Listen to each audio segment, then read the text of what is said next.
We are here in Istanbul. Hari pertama kita di Istanbul, putaran wilayah Taksim Square. Sekarang kita rencana mau ke Sultan Ahmed. Dinginnya luar biasa, sudah membuku nih. Saljunya sangat lebat. Masya Allah. Selama di Istanbul ini transportasi kita adalah public transportation. Kita akan menaiki metro ke Sultan Ahmed. Kita sekarang berada di Taksim Square. Ini merupakan pusat atraktif bagi para wisatawan yang berkunjung ke Istanbul. Masih dalam keadaan yang sangat dingin. Tapi sepi karena pandemi. Jadi turis sepi dan juga mungkin karena saljunya lebat, anginnya kencang. Orang pada stay di hotel, cuma kita yang memberanikan diri untuk keluar di tengah badai salju.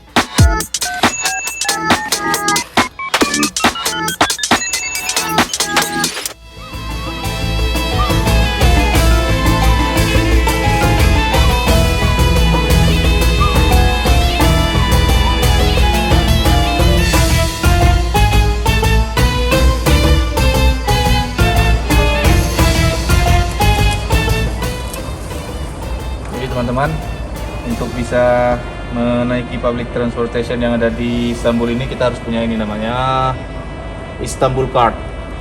Ini harga kartunya 10 lira. Jadi nanti tinggal kita reload berapa saldo yang mau kita isi. Biasanya perjalanan dari satu stasiun ke stasiun lain cuma sekitar 3,5 TL. Oke. Teman-teman, saat ini kita ada di Metro Bawah Tanah dalam perjalanan menuju ke Sultan Ahmad. Jadi di Sultan Ahmad ini semuanya tempat kunjungan wisatawan. Di situ ada Blue Mosque, Hagia Sophia, ada Topkapi Palace, Istana Topkapi, dan juga ada beberapa tempat yang lainnya akan kita kunjungi di sana.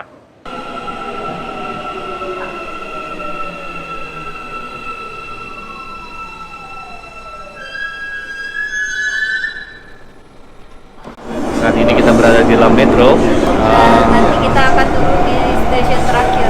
Nah, setelah Taksim ada 2 stasiun. Setelah Taksim ada Boyoglu, terus ini Grand Bazar, dan yang terakhir nanti kita akan turun di Yenikapi.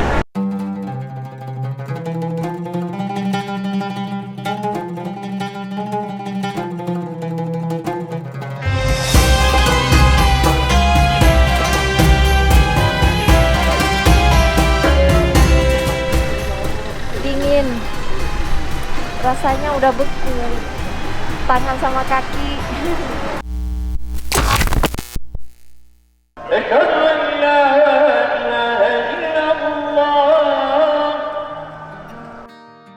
Batal buat explore ke Istanbul, akhirnya ketiduran. Bangun, di luar bersalju. Walk with me. Let's leave the past behind. Berjalan mengitari sepanjang Jalan Istiqlal di wilayah Taksim, menghabiskan malam berdua bersama istri sambil menikmati dinginnya cuaca. Tapi saljunya udah reda, ini udah mulai turun lagi nih. Let's make footprints in the sand. Let's make miracles. Come hold my hand. Let's find something new. Me and you. Jadi ternyata di Turki ini, di Istanbul tepatnya, Sabtu Minggu lockdown total.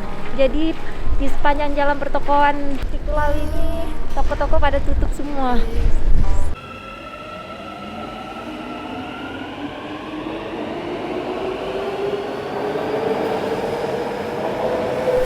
Halo, Marhaba. Assalamualaikum. Hari kedua di Istanbul.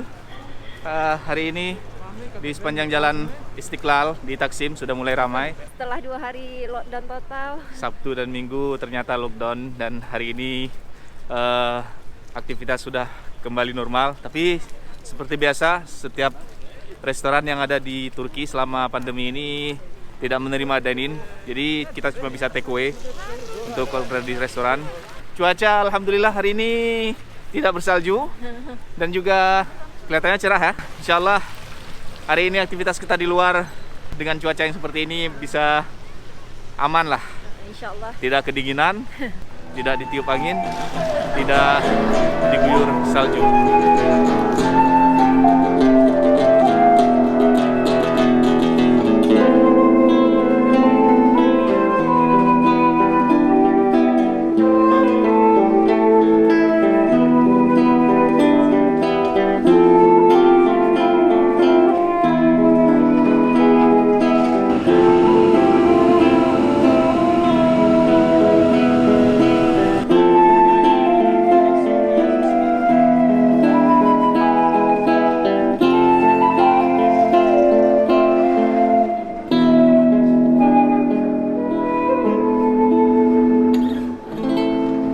Hari ini kita akan menapak tilas sejarah kebudayaan Islam yang ada di Istanbul. Sebelumnya selama 1 minggu kita sudah berada di Kapadocia, yang umumnya di sana merupakan tempat-tempat bersejarah bagi agama Kristen Romawi umumnya pada masa Kekaisaran Bizantium. Selama kita di Istanbul ini, kita akan melihat, mempelajari bagaimana kejayaan Islam pada masa pemerintahan Turki Utsmani dulunya. Kita tahu bahwasanya Istanbul ini sudah 3 kali berganti nama. Yang dulunya mereka menyebut kota ini dengan nama Bizantium, kemudian Konstantinopel, dan akhirnya sampai ditaklukkan oleh Muhammad bin Murad bin Yazid, atau yang kita kenal dengan Muhammad Al-Fatih. Disebut Al-Fatih karena dia sang penakluk. Dia menaklukkan Konstantinopel dari Kekaisaran Bizantium Romawi. Saat ini kita ada di depan Masjid Raya Sulaimaniyah. Masjid ini dibangun oleh dinasti Utsmaniyah pada masa Sulaiman Al-Qanuni. Pembangunan masjid ini dimulai pada tahun 1550 dan selesai pada tahun 1557. Kita ada di pelatarannya.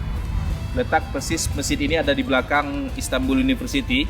Jadi teman-teman, Masjid Sulaimaniyah ini merupakan salah satu masjid tertua yang ada di Turki. Salah satu masjid yang tertua yang ada di Istanbul, selain daripada Masjid Hagia Sophia dan juga Blue Mosque.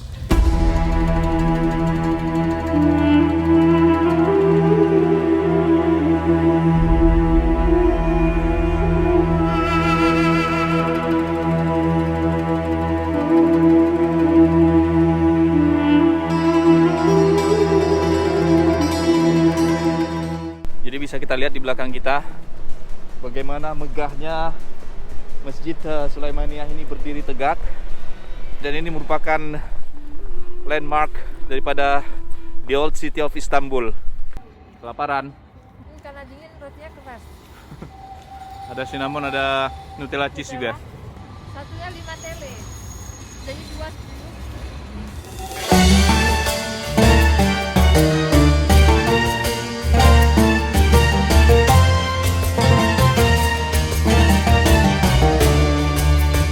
Di belakang kita ada Hagia Sophia. dan juga di depan kita ada Blue Mosque. Saat ini kita ada di pelataran Hagia Sophia. Seperti kita tahu, Hagia Sophia ini pada dasarnya ini sebuah gereja. Kemudian pada masa penaklukan Konstantinopel oleh Muhammad bin Murad bin Yazid Al-Fatih, Muhammad kedua, dia menjadikan Hagia Sophia ini menjadi sebuah masjid pada abad ke-16. Dari mulai abad ke-6 ini merupakan sebuah gereja, sampai dengan abad ke-16 ini dijadikan sebagai masjid oleh Muhammad Al-Fatih. Kemudian pada masa pemerintahan Turki dikonvert menjadi republik, Presiden pertama Turki Mustafa Kemal Atatürk, dia menutup Hagia Sophia ini sebagai tempat peribadatan dan menjadikan Hagia Sophia sebagai museum. Lalu Hagia Sophia ini dikenal sebagai Museum Hagia Sophia, sehingga pada akhirnya pada tahun lalu, tahun 2020, Recep Tayyip Erdogan mengembalikan Hagia Sophia ini ke fungsi aslinya, fungsi dasarnya sebagai tempat peribadatan khusus bagi umat muslim. Saat ini kita akan coba berkeliling, coba masuk, kita akan melihat bagaimana perpaduan antara arsitektur Romawi dan juga renovasi Islam Sunni pada masa kekhalifahan Turki Utsmani. bagaimana bentuk ukiran-ukiran dan seni yang ada di dalam masjid.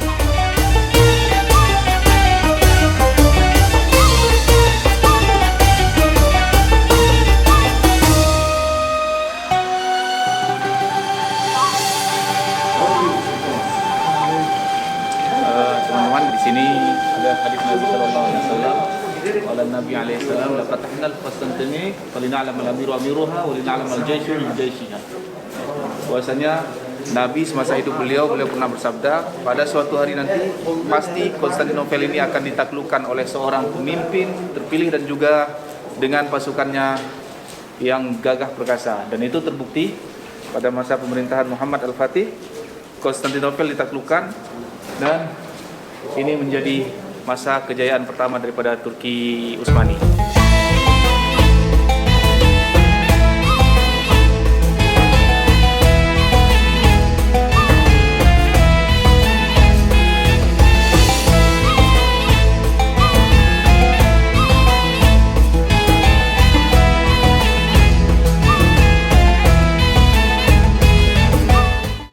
Teman-teman, sekarang kita sudah berada di dalam Masjid Hagia Sophia. Betapa megahnya, indahnya, Masya Allah, sebuah arsitek yang luar biasa. indah. Kita tidak bisa membayangkan bagaimana canggihnya pemikiran arsitektur zaman saat membangun tempat ini. Bisa kita lihat di setiap pilarnya ini terukir dengan tulisan-tulisan kaligrafi. Allah, Muhammad, 4 sahabat Nabi, Abu Bakar, Umar, Utsman, Ali, dan 2 cucu Nabi, Hasan dan Husain. Di dalam sini sangat dingin karena memang semua bangunannya terbuat dari batu dan marmer. Jadi kalau dalam keadaan summer mungkin di dalam masjid ini kita akan merasakan kesejukan yang luar biasa. Beribadah pun sejuk pastinya nantinya. Jadi alhamdulillah kita sudah salat zuhur di sini dan sekarang kita mau coba menuju ke Masjid Blue Mosque.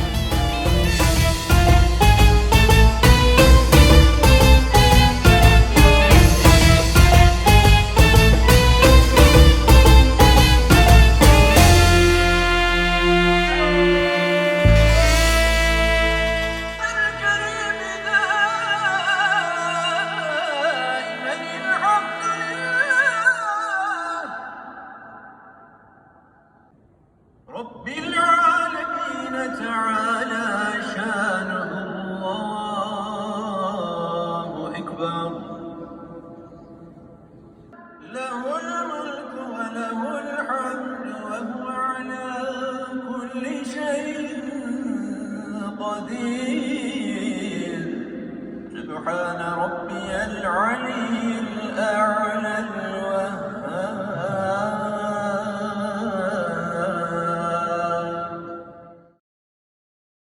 Teman-teman, saat ini kita sudah berada di Blue Mosque, Masjid Biru, masjid yang dibangun pada tahun 1609 ini, selama 7 tahun lamanya sampai dengan 1616 oleh Sultan Ahmad pertama. Masjid ini terdiri dari 6 menara. Yang uniknya adalah pada saat awal pembangunan masjid ini, Sultan Ahmad beliau menginstruksikan arsitek beliau untuk membuat menara yang terbuat dari emas. Emas yang dalam bahasa Turki diartikan altin. Namun pada saat itu sang arsitektur salah menerjemahkan arti kata altin yang disampaikan oleh Sultan Ahmad. Yang didengar oleh sang arsitek pada saat itu adalah alti, artinya 6. Sehingga kemudian si arsitek tersebut membangun 6 menara daripada masjid ini. Pada saat selesai pembangunan masjid ini, sang Sultan Ahmad pertama beliau takjub dengan keindahan bangunan kubah dan juga menara yang dibuat oleh sang arsitektur.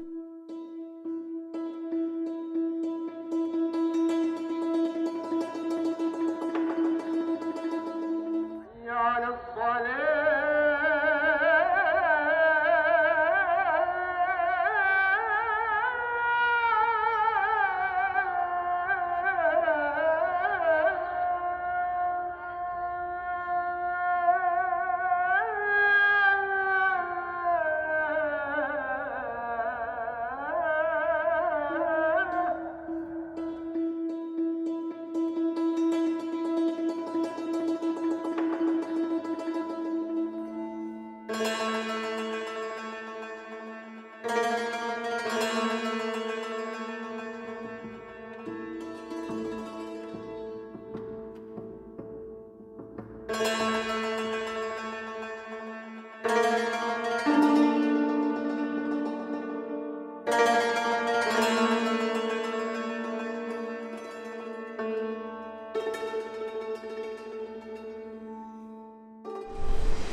Biru ini, Blue Mosque ini dibangun sekitaran tahun 1609 dan 16 sampai dengan 1616. Pada saat itu masa pemerintahan Sultan Ahmad. Maka masjid ini selain disebut sebagai Blue Mosque juga disebut sebagai Masjid Sultan Ahmad pertama. Arsitek yang membangun masjid ini adalah Sedefkar Mehmet Aga.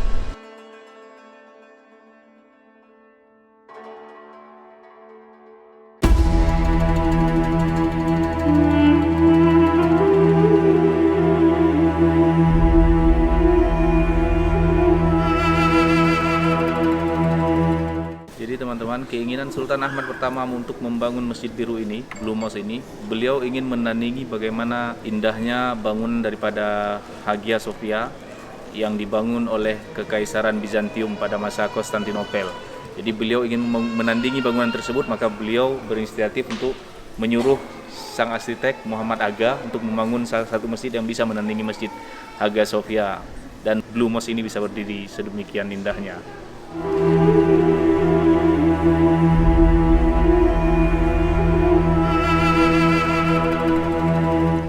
Sayangnya kita tidak bisa melihat bagaimana indahnya interior yang ada karena sayang sekali saat ini masjidnya sedang dalam masa perbaikan, jadi semuanya tertutup.